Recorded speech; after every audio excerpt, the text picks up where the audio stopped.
Going on, y'all? Apparently, iDubbbz is having another cry session. Let's check this out, man.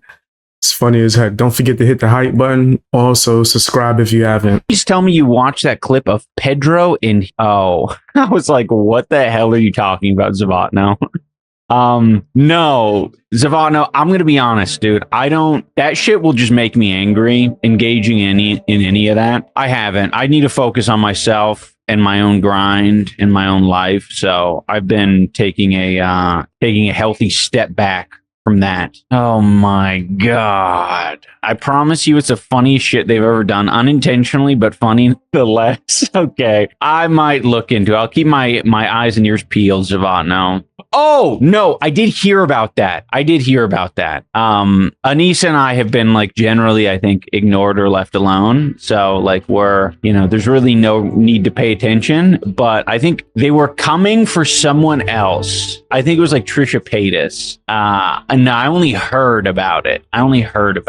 I hadn't watched it. I was at my first Bastille concert and some dude offered me out of nowhere and asked if he wanted him to get me on stage. I later watched that guy try getting on stage, pleading with security, then got tackled. Glad I declined. Dude, that's sick.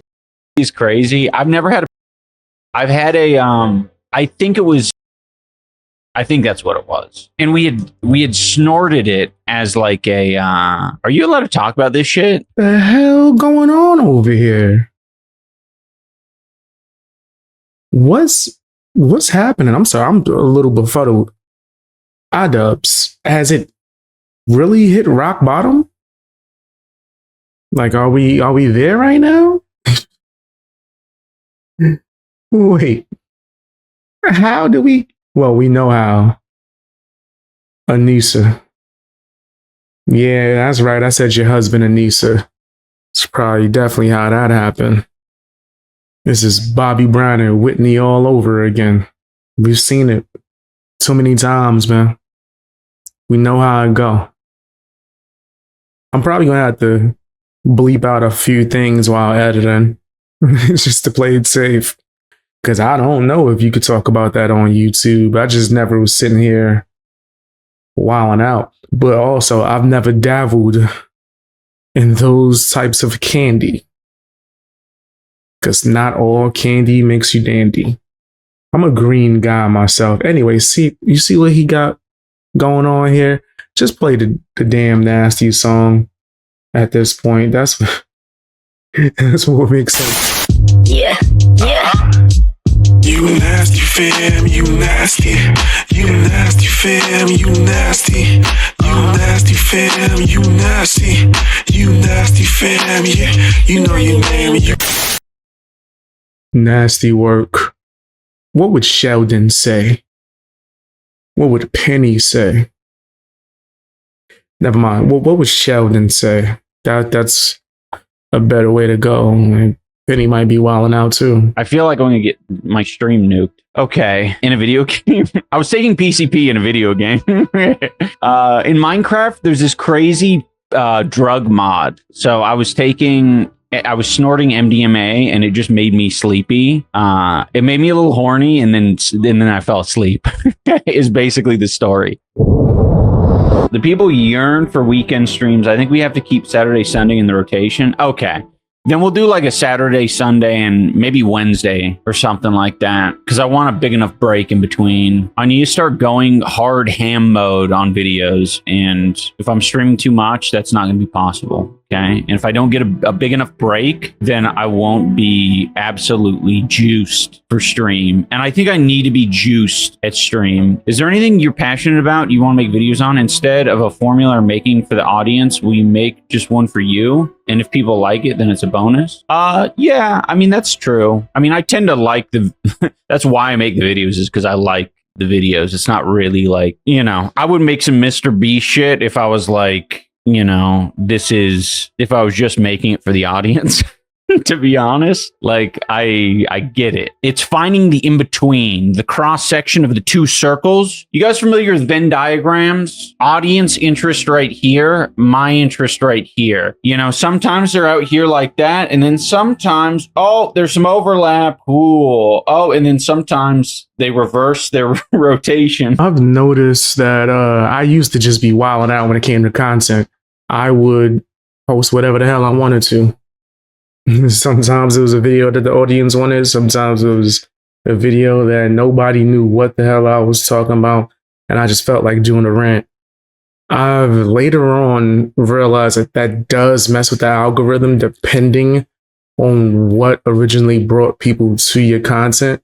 And if that you're not like one of those YouTubers that just do everything to where every form of content is based around you in particular, it might not work for the long run. So the alternative is to make a bunch of channels. And because I got like 1,000 things going on upstairs in my brain, I made 1,000 damn near channels, more like 10 or so.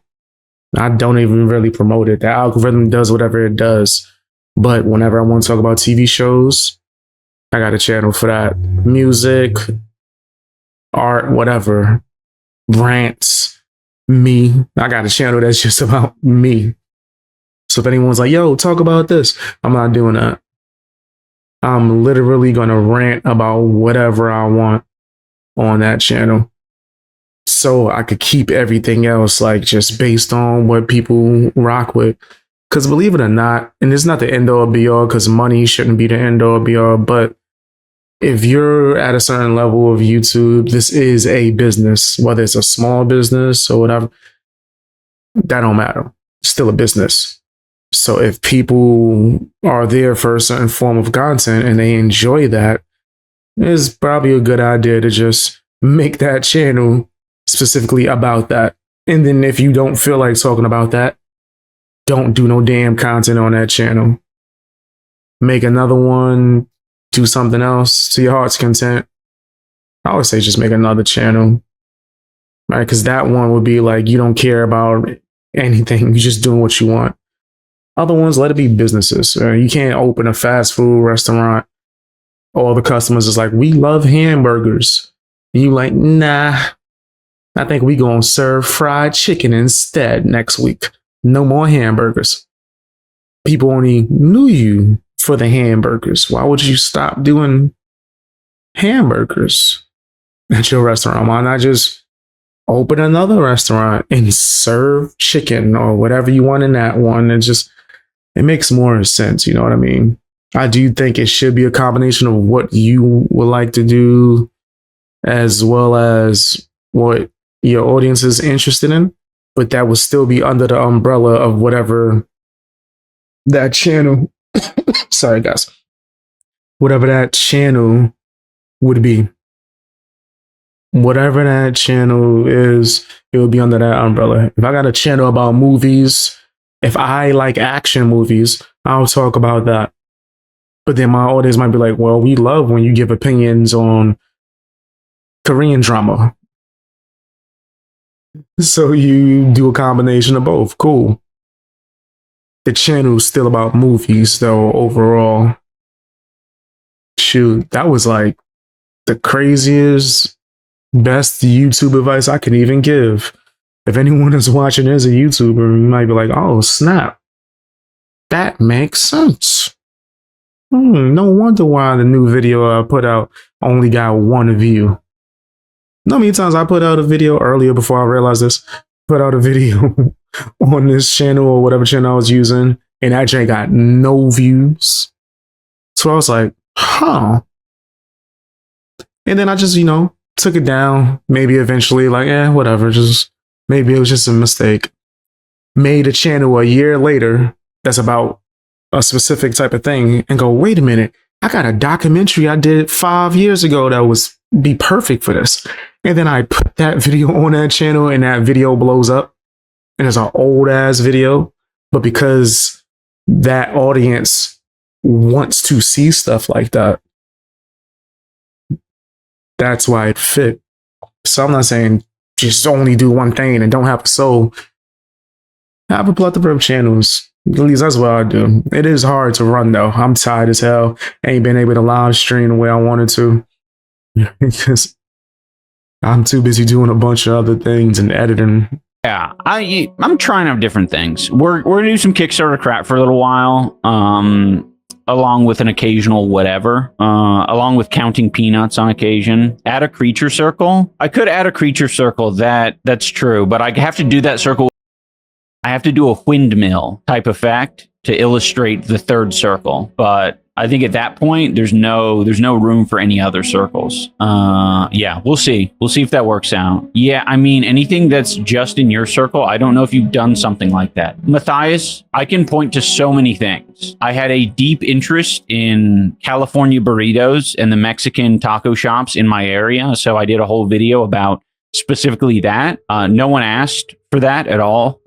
There was no organic interest on my channel for that, nor was there any organic interest in me making a monkey ball arcade cabinet. There was no organic interest in me making a My Little Pony, what was it called? Like sunken ship toy thing. Yeah, I could point to a lot of things on my channel that had zero impetus and input from the audience. It's just one of those things where I'm like, well, I hope people think it's cool. Yeah, the squirrel stuff as well. True. Ooh, what? I missed the monkey ball video? Yeah, it's on my main channel. The plain context is so funny. The monkey ball speedrun streams were goated. I wonder, John Binkos. I wonder if those were actually goated. I don't think they were because I don't think I was doing a good job. I'm not a good gamer. I think it would be funny if I had some practice offline and I got like weirdly good at it with muscle memory, and then people would be like, oh damn, this guy's a good gamer. I think iDubbbz is a clown. I wouldn't want to be around him, do anything, collab with him, nothing. I just think that he's trash and he's boring as hell. And why did Yoko, aka his husband Anissa, always have to like run into his streams? Go do something with your life. Oh wait, you got no talent. Well, neither does he. So tell me what you guys think down in the comment section. Hit the hype button. Also watch another video if you're able to.